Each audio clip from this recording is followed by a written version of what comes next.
नमस्कार दर्शक बंधु सत्य शांति मार्गदर्शन यूट्यूब चैनल को आपण मानकु हार्दिक स्वागत। प्रिय भगवत प्रेमी मालिका प्रेमी दर्शक बंधु आज आम अच्युत ठार हाड़ियागार मालिका समाचार नामक पुस्तक कलिर करालता को नहीं अनेक गुड़िए गुप्त रहस्य मान यह पुस्तक माध्यम जाना पाइबा जे स्वयं जगन्नाथ महाप्रभु रुक्मिणी ठाकुराणी को कौन कहते डीबी 34 नामक एक अध्याय संपूर्ण गुप्त तथ्य यही पुस्तक माध्यम खुलासा अच्छी एवं कौन से गुप्त तथ्य मान तेबे आसंतु जानापी पाइबा। तो दर्शक बंधु अच्युत ठार हाड़ियागार मालिका समाचार पुस्तक डीबी 34 कौन लिखिं कहउछंती जगन्नाथ शुण गो रुक्मिणी काल गोल हेला हेब मेल छ मारुणी कहू कहू कली आसी जीव नीलगिरी कुटिल अंधार संसार रे जीवु पुरी खल दक्षिणु आसीबे टिके बुझुथिबे खल दक्षिणु आसीबे उत्तरे गाजिबे खंट वृद्धि देखी पूर्व बल जे भाजिबे खोली हेउथिबे से पशिबे झसाई खोजिबे दमन बल छंती कौठाई गिरी कंदरारु मड़ा होइबे बाहार गज अश्व पादांती जे अकलना बल गोरु विप्रबध हेब सिंहद्वार ठाई गुड़ाई मारिबे बल छंती जौठाई घोर जे संग्राम हेब 24 प्रहर घोटिब तिमिर दिन हेब अंधकार घोड़ा टापू घाते एठी बुझुथिबे घोड़ा टापू घाते नीला चल चमकिब घोर रड़ी गोटा एक शून्यरो शुभिब ए जो घोड़ा टापू घाते नीला चल चमकिब आर अर्थ आपण बुझिबा को चेष्टा करंतु जेतोबेले कलिर करालता संपूर्ण काया विस्तार करिब सेतेबेले कौन हेब म्लेच्छ मानकर पतित पाई स्वयं जगन्नाथ महाप्रभु कल्की रामंकर जो अवतार रूप नेबे से जदा जदा धर्मस्य ग्लानिर्भवति भारत जेतेबेले धर्मर ग्लानि घटिब अधर्म जेतेबेले काया विस्तार करिब एवं धर्मर स्थापन पाई स्वयं जगन्नाथ महाप्रभु अवतार नेबे कल्की रामंक अवतार रे एवं कला घोड़ा एवं धला घोड़ा ये दुईटी घोड़ा जो स्वयं बड़ शांत एवं कालिया शांत जेतेबेले आसीबे सेतेबेले कौन हबो ना घोड़ा टापू घाते नीलाचल चमकिब सेतेबेले नीलाचल चमकी उठिब एवं प्रभुंकर सेतेबेले निश्चिंत रूप से दिव्य दर्शन भक्त माने प्राप्ति करि परिबे। तापरे कौन कहउछंती उठिबे तेलेंगा बल दक्षिण दिगरु उतुरिला मेल छ मरिबे सेई ठारु उआस तिथि जे दिन हेब गुरुवार उदय होइबे पुण्य नक्षत्र सेठार चारि दिग लोके रुंड हेउथिबे जान चक्र धरी बाहर होइबु स्वयं पुण एठी देखंतु केबे प्रभु बाहरिबे तापरे कहउछंती कोन एठी देखंतु उदय होइबे पुण्य नक्षत्र सेठारे चारि दिग लोके रुंड होइथिबे जान चक्र धरी बाहर होइबु स्वयं पुण तापरे चमकिब 14 भुवन मही देश 84 सहस्र मेलछ जीवे नाश 84 सहस्र मेलछ माने जीवे नाश 46 सहस्र राजा रुंड होइथिबे छटके दमन बल छेदी पकाइबे छद्मेण दक्षिण दिगु दमन आसीबे छिकारी ओडिशा लोक जाति कूल नेबे जाजपुरे बिरजा जे पाती थिबे रण जोग्नी साथे बसी थिबे खरपर घेनिण सेतबेले कौन हेइतिबो जेतबेले स्वयं जगन्नाथ महाप्रभु कल्की रामंकर अवतार रे आसीबे सेतबेले जाजपुरे स्वयं माँ अधिष्ठात्री देवी बिरजा खरपर धरी बसी जोग्नी मानंकु धरी म्लेच्छ मानंकर पतित मानंकर संहार पाई एवं भक्त मानंकर उद्धार निमित्त तापरे कहउछंती जोग विद्या करुथिबे अग्निकुंड ठाई जणे जणे बल भोग देउथिबे नेई झर झर रक्त नदी बही ठाए ठाए झसाई पशिबे बल चूल कूल जाए झुणीन दमन कूले खाइबे लुचिण झड़ बाड़ लागिन जे रहिबे टिपुण झुणीन दमन कूले खाइबे लुचिण ये जो जोगिनीगण माने निश्चिंतरु निश्चिंततर स्वयं तांकर लीला आरंभ करिदेबे जद्वारा कि पापी मानंकर अधर्मी मानंकर अन्यायी मानंकर अत्याचारी मानंकर नाश एठारे हेब तापरे कहउछंती कोन निश्चय जे मोर हेब टिकरा गोहिरी जो कथा आपण माने शुणुथिबे मालिका वर्णित कथा तापर से विषय लिखा जाइछि एठी निश्चय जे मोर हेब टिकरा गोहिरी नियम करुछि बल देव साकांबरी नव घन कालिया जे अश्व थिबे चढ़ी नरेन्द्र शौचे अश्व पानी देबे बढ़ी टली जे पड़िबे राजा नथिबे पाटरे टेकाइबु नेई छत्र विप्रंक शिरे टाही जे टापरा लोके करुथिबे तही टलमल हेउथिब सप्तदीपामही ठाकुर जेतेक नीलगिरी छाड़ी जिवे ठाबन पाइण सिंधु तीरे रहिबे ठेक करी पद्मपादे जाहार विश्वास ठीक बेले ताहार अवश्य नोहे नाश डाक चहल पड़िब देशु देश जाए डाकिबे उभुरा पड़ी बल अप्रमये डरी पकाइबे बल पूर्व पश्चिम को डेही अश्व चढ़ीण मारिबे जवन को ढोल दमा बजाई घूरिबे बारंबार तमे नाचुथिबे ढली विंध्यगिरी ठार ढाळेण ताहांक हाथ हणा जे होइब ठेर बही नेउथिबे धनराशि सर्व अनिष्ट जे उपजीव ओडिशारे पुण अनिष्ट जे उपजीव ओडिशारे पुण अनुक्षणे द्वंद्ववाद हेउथिबे जान निश्चिंत रूप से कौन हेब ना ओडिशा को किछि विपद आसीबो जद्वारा कि अगाड़ी एइट लिखा है देखंतु अगाड़ी उड़ीब जे बिहन न रहिब अपालक सृष्टि जाक मेलछ मरिब अगाड़ी उड़ीब बिहन न रहिब अपालक सृष्टि जाक मेलछ मरिब तीनी लोक संगतरे 13 लोक जान 13 सहस्र लोक थिबे राजा संगे तीण तटुपटु अश्व चढ़ी युद्ध करुथिबे तथ्य बेल जानी निश्चय सहस्र धरिबे देखंतु माने एटी केते गुप्तमय कथा जद्वारा कि विषय रे आपण डीबीडीबी 34 नामक पुस्तक এই अध्याय रे आपण जानिबा पई पाउथिबे तापरे कहउचंती थोइलार धन खंट नेउथिबे बही देखंतु जोटा संचय हेतिबो थोइलाक धन माने आपण धरक जोटा संचय करी रखिचंती से धन तक कोन हेबो लुंठन होई जिवो धन खंट नेउथिबे बही स्थानु पळाइबे लोक न शुणिबे केही थिला न थिलार लोके हेउथिबे सरी थोके लोक पकाइबे थोके जिबे मरी दंभ धरी थिबा जन गोटिए न थिबे देवी उपासक माने धर्म ही नासिबे देवी उपासक माने धर्म ही नासिबे दरिद्र होई जिबे ओडिशा लोक जान दया धर्म लोक ठारू होइब गोप्यान देखंतु ओडिशा लोक कौन हेबो सेतबेले दरिद्र होई जिबे जद्वारा कि दया धर्म गोप्यान होई जिवो माने लुप्त प्राय होई जिवो दया धर्म एसबु का पाखरे आउ रहिबो नाही धर्म थिला प्राणी माने अवश्य तरिबे ध्यान करुथिबा भक्त अवश्य देखिबे देखंतु किए केमितिका का भितरे को शक्ति थिबो एवं से कौन दर्शन करि पारिबो धर्म थिला प्राणी माने अवश्य देखि तरिबे जा पाखरे धर्म थिबो से निश्चिंत रूप से ये भव संसार रु तरी पारिबो आउ ध्यान करुथिबा भक्त अवश्य देखिबे आ जो माने ध्यान करुथिबे कली जुगरे जो माने माने अंतर्निहित परमात्मा को साक्षात्कार करुथिबे सेवा निश्चिंत रूप से अवश्य देखिबे ए लीला गुड़िक देखि पारिबे धैर्य धरिछंती भक्त देखिबार पाई धर्मपथ फिटिब 11 अंक ठाई धर्मपथ फिटिजिब 11 अंक ठाई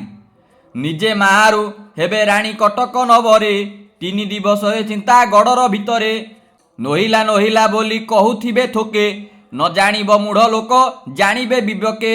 पूर्व पश्चिमर लोके पलाई पशिबे बात सा उत्तर दिगु साजी बटी हेबे पृथ्वी जाक अश्वमय होई बटी जान परम पुरुष जाहा करिछि भियाण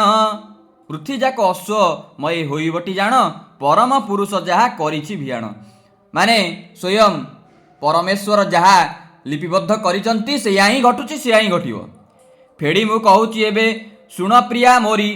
पुरुणा होई नथिबो मन जे काहारी फड़का धरी जमन आसीबटी पुण फेरा रड़ी देव हनु गोहिरा रे जान जो गोहिरा टिकिरी सेतबेले कौन हबो ना एते उन्मत्त घटनातीत मान देखा जिवो एते युद्ध विभीषिका मान देखा जिवो कि स्वयं भक्त शिरोमणि हनुमंतलाल महाराज जी आसिकी सेठी रडी देबे एवं से रडी द्वारा जेतिक अधर्म थिबो अलिया जेतिक थिबो सब सफा हो जिवो तापरे कहउचंती वासुदेव भजन रे जहार विश्वास बणान होइब सेही न जीवटी नाश बड़ बड़ प्राणी माने मिथ्या कहूथिबे बिरजा खरपर रे से अवश्य पड़िबे भाबिलार भक्ते हरि करिबेटी दया भक्त पाद जही नाही तांकु बड़ माया भाबिलार भक्त माने पाइबे दर्शन भ्रम नुह प्रिय सखी रखिता स्मरण म्लेच्छ माने मरिबे जे କୁଢ଼ କୁଢ଼ ହୋଇ ମରି ପଡ଼ିଥିବେ ଯେ କଟକ ନଗର ଯାଇ। ମୀନ ଯୋଗେ ହସ୍ତା ନକ୍ଷତ୍ରରେ ମେଳ ଥାଇ ମନ୍ଥିବେ ଯେ ସିଂହସୂତା ଅନ୍ଧକାର ମହି। ଜଗନ୍ନାଥ ଓଡ଼ିଶାକୁ ରକ୍ଷା କରାଇବ ଜଗତର ଧନ ଧାନ୍ୟ ବହି ଆଣିଦେବ। ଯତ୍ନ କରିଣ ତହିଁରେ ଭକତ ରଖିବ ଯାଚକ ଆକୁଳ ହୃଦ ପଦ୍ମରେ ଭାବିବ। ରାମଚନ୍ଦ୍ର ବୋଲିଣ ଯେ ରାଜା ଏକ ଥିବ ରଣଗୋଳ କରିଣ ସେ ଧରା ଯେ ହୋଇବ। ରାଶି ରାଶି ଜନ ତେଣେ ଯାଉଥିବ ମରି ରଖିବେ ବିରଜା ଚକ୍ର ଉହାଡ଼ ଯେ କରି। ଲହ ଲହ ଜୁଆ ଦେବୀ ମୁଖ ବିକଟାଳ ଲଟପଟ ରୁଧିର ଯେ ଗଳେ ପୁଷ୍ପମାଳ। ଲକ୍ଷେକ କାଠମାଳିଆ ହୋଇବେ କହାଣ ଲହରୀ ପରାଏ ବଳ ଭାସୁଥିବେ ପୁଣ। ମାଙ୍କର ପ୍ରକୃତରେ ସତ୍ୟରେ କହୁଛି ଦର୍ଶକ ବନ୍ଧୁ, ଆପଣମାନେ ପୁସ୍ତକରୁ ଅନେକ ପୁସ୍ତକ ମଧ୍ୟ ପଢ଼ା ହେଲାଣି। ମାଙ୍କର ଯୋଗମାୟାଙ୍କର ଅନେକ ଲୀଳା କିନ୍ତୁ ଅଛି। ସେ ହେଉଛନ୍ତି ମେନ୍, ତାଙ୍କର ହେଉଛି ମାନେ କ'ଣ ପରୀକ୍ଷା ନିରୀକ୍ଷା କରିବାର ଯେତେବେଳେ ବେଳ ହେଇଛି, ବର୍ତ୍ତମାନ ତ କିଛି ନା କିଛି କେଉଁଠି ପରୀକ୍ଷା ନିରୀକ୍ଷା ଚାଲିଛି ଏବଂ ଗୁପ୍ତ ଭାବରେ, ଏବଂ ଆଗକୁ ମଧ୍ୟ ଏମିତି ଚାଲିବ। ଯେଉଁ ଅନ୍ୟାୟୀ ଅଧର୍ମୀମାନେ ଅଛନ୍ତି ନହେଲେ ତାଙ୍କର ନାଶ କେମିତି ଯିବ, ଏ ଧରା ଉଶ୍ୱାସ କେମିତି ହେଇବ। ତ ସେଇ କଥା କହୁଛନ୍ତି, ବ୍ରାହ୍ମଣ ସନ୍ନ୍ୟାସୀ ବ୍ରହ୍ମଚାରୀ ଯିବେ ହାଣ ବୁଲିଣ 64 ଯୋଗିନୀ କରିବେ ଭୋଜନ। ବିମଳା କମଳା ନବ କୋଟି କାତ୍ୟାୟନୀ ବୋଧ ହୋଇବେ ମେଳଛ ମାରିଣ ସେ ପୁଣି। ବ୍ରାହ୍ମଣ ସନ୍ନ୍ୟାସୀ ବ୍ରହ୍ମଚାରୀ ଯିବେ ହାଣ ବୁଲିଣ 64 ଯୋଗିନୀ କରିବେ ଭୋଜନ। ବର୍ତ୍ତମାନ ସତ୍ୟ କଥା କହିବାକୁ ଗଲେ ବର୍ଣ୍ଣ ଅନୁସାରେ ଏସବୁ ନିଜ ମାନେ ଏଇ ଯେଉଁ ନାମ ସବୁ ବ୍ରାହ୍ମଣ ସନ୍ନ୍ୟାସୀ ଏବଂ ବ୍ରହ୍ମଚାରୀ ପ୍ରକୃତ ଆଚରଣକୁ ସେମାନେ ଫଲୋ କରୁନଥିବେ। ସନ୍ନ୍ୟାସୀ ତାଙ୍କର ଆଚରଣରେ ସନ୍ନ୍ୟାସିତା ନଥିବ, ବ୍ରହ୍ମଚାରୀମାନେ ବ୍ରହ୍ମତ୍ୱକୁ ପାଳନ କରୁନଥିବେ ଏବଂ ବ୍ରାହ୍ମଣମାନେ ମଧ୍ୟ କିଛି ବ୍ରାହ୍ମଣମାନେ ବ୍ରହ୍ମତ୍ୱକୁ ପାଳନ କରୁନଥିବେ। ଯଦ୍ୱାରା କି କ'ଣ ହେବ, ଦେଖାବାରେ ବ୍ରାହ୍ମଣ ହେଇଥିବେ ଆଉ ଦେଖେଇବାରେ ସନ୍ନ୍ୟାସୀ ହେଇଥିବେ, ଦେଖେଇବାରେ ବ୍ରହ୍ମଚାରୀ ହେଇଥିବେ, କିନ୍ତୁ ପ୍ରକୃତରେ ତାଙ୍କ ଭିତରେ ସେଇ ଆଚରଣମାନ ନଥିବ। ଯଦ୍ୱାରା କି କ'ଣ ହେବ, ବୁଲିଣ 64 ଯୋଗିନୀ କରିବେ ଭୋଜନ। ଆଉ 64 ଯୋଗିନୀମାନେ ଯେଉଁ ଅଛନ୍ତି ନବକୋଟି କାନ୍ତାୟନୀ, ସେମାନେ କ'ଣ କରିବେ, ଏମାନଙ୍କର ସଂହାର କରିବାକୁ ଆଗେଇବେ। ତାପରେ କହୁଛନ୍ତି କ'ଣ, ଶ୍ରୀପୁରସ୍ତମ ଯାତ୍ରା ପଡ଼ିଆ ହୋଇବ ଶ୍ରୀକ୍ଷେତ୍ର ଆମ୍ଭର ଭୋଗ ରାଗ ହିଁ ନୋହିବ। ଶ୍ରୀମନ୍ତ ଗୋସାଇଁ ମାନେ ନ ଧରିବେ ମନ ଶ୍ରୀଗୁରୁ ଚରଣ ଯେ ବିଶ୍ୱାସ କରି ମନ। ଗୁରୁଙ୍କର ପାଦରେ ଯାହାର ଅହେତୁକ ପ୍ରେମ, ଯାହାର ଭାବ ଅଛି, ସେ ନିଶ୍ଚିନ୍ତ ରୂପରେ ସତ୍ ମାର୍ଗଦର୍ଶନ ପାଇପାରିବ। ଆଉ ତାର ଆମର ପ୍ରକୃତରେ ଜୀବନରେ ଗୁରୁ କାହିଁକି ଦରକାର? ଗୁରୁ ଆମର ମାର୍ଗକୁ, ସତ୍ୟର ମାର୍ଗକୁ ପ୍ରଶସ୍ତ କରାଇବା ପାଇଁ।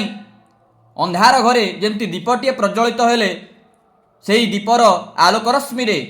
ସ୍ୱୟଂ ସେହି ଘରଟି ପରିପୂର୍ଣ୍ଣ ହୋଇଯାଇଥାଏ, ଠିକ୍ ସେମିତି ମନୁଷ୍ୟ ଜୀବନରେ ଅନ୍ଧକାର ରୂପୀ ଛାୟାକୁ ଦୂରୀଭୂତ କରିବା ପାଇଁ ଜଣେ ସଦ୍ଗୁରୁ ନିହାତି ଆବଶ୍ୟକ। ସେଥିପାଇଁ ଆପଣମାନେ ଦେଖନ୍ତୁ ଏବଂ ଯେଉଁଠି ଆପଣଙ୍କର ଇଚ୍ଛା ସଦ୍ଗୁରୁଟିଏ କରନ୍ତୁ। କାହିଁକିନା ଜୀବନରେ ଯଦି ଆଧ୍ୟାତ୍ମ ଗୁରୁ ନାହାନ୍ତି ତ ନିଶ୍ଚିନ୍ତ ରୂପରେ କେଉଁଠି ନା କେଉଁଠି ଆପଣ ଫସିଯିବେ। ତାପରେ କହୁଛନ୍ତି କ'ଣ, 1654 ଯେ ଯେଉଁ କାଳେ ହେବ ସତ୍ୟ ହିଁ ଘଟେ ଘଟେ ପ୍ରକାଶ ପାଇବ। ସନ୍ଥଜନ ପ୍ରାଣୀମାନେ ମାଗୁଥିବେ ଭିକ ସାଧୁ ଚିହ୍ନିବାକୁ କେହି ନାହିଁ ତେଣୁ ଦୁଃଖ। ମାନେ ସାଧୁଙ୍କର ଦୁଃଖ ଦୁର୍ଦ୍ଦଶାକୁ କେହି ବୁଝୁନଥିବେ, ମାନେ ଅଣଦେଖା କରୁଥିବେ, ଯେଉଁଟାକି ସ୍ପଷ୍ଟ ରୂପରେ କହନ୍ତି ଅଣଦେଖା କରୁଥିବେ। ତାପରେ କହୁଛନ୍ତି, ସତ୍ୟ ଥିଲା ପ୍ରାଣୀମାନେ ଅରକ୍ଷ ନୋହିବେ ସାର ଭକ୍ତ ଆସି ଶାଢ଼ୀ ଶିରରେ ବାନ୍ଧିବେ। ହୃଦଗତେ ଦେଖ 13 ଅଙ୍କର ମଧ୍ୟରେ ହୁରି ଦେବେ ଭକ୍ତ ଗୋଦାବରୀ ନଦୀ ତୀରେ। ହୋଇବ ଦେବ ଦାନବ ଯୁଦ୍ଧ ସମାପତ ହୋଇବ ହିଁ ଦୁଷ୍ଟ ଖଣ୍ଟ ଅବଶ୍ୟ ନିପାତ। କ୍ଷେତ୍ରବର ପ୍ରଭୁଙ୍କ ଚରଣରେ ମୋର ସେବା କ୍ଷୋଭନ କରିବ ମୋତେ ଫେଡ଼ିଣ କହିବା। କ୍ଷଣେ ଦଣ୍ଡେ ନିମିଷେ ହୋ ହରିନାମ ଘୋଷ କ୍ଷମା କରି ଦୋଷ କହେ ଶ୍ରୀ ଅଚ୍ୟୁତ ଦାସ। ଏଇଠି କ'ଣ କହୁଛନ୍ତି, କ୍ଷଣେ ଦଣ୍ଡେ ନିମିଷେ ହୋ ହରିନାମ ଘୋଷ କ୍ଷମା କରି ଦୋଷ କହେ ଶ୍ରୀ ଅଚ୍ୟୁତ ଦାସ। ମାନେ ଅଚ୍ୟୁତ ଦାସ ମଧ୍ୟ ଏଇ ଯେଉଁ ପଦିଏ କଥାଟି ଲେଖିଛନ୍ତି, କ୍ଷମା କରି ଦୋଷ କହେ ଶ୍ରୀ ଅଚ୍ୟୁତ ଦାସ। ମାନେ ସ୍ୱୟଂ ଅଚ୍ୟୁତାନନ୍ଦ ମହାପୁରୁଷ, ଏତେ ବଡ଼ ମହାପୁରୁଷ, ଓଡ଼ିଶାର ମହନ୍ତ ହୋଇ ମଧ୍ୟ ସେ ଲାଷ୍ଟକୁ କହୁଛନ୍ତି କ୍ଷମା କରି ଦୋଷ କହେ ଶ୍ରୀ ଅଚ୍ୟୁତ ଦାସ। ମାନେ ଦେଖନ୍ତୁ, କିନ୍ତୁ ଆଜିକାଲିକା ମଣିଷ କ'ଣ କରୁଛନ୍ତି, ଟିକେ କେଉଁଠି ଉଚ୍ଚ ଆସନରେ ବସିଗଲା ବେଳୁ तापर कहते आम हूँ शिरे आमर एमती पगड़ी बंधा है कि प्रकृत कथा कहवाक गले ता नुहे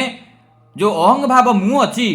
मु अमक मु एसा मु तेसा सेटा कहवा छाड़ू कहीं आज जीवन क्षणिक को भी विश्वास ना से एकमात्र मार्ग सत्यर मार्ग होउची ईश्वरंकर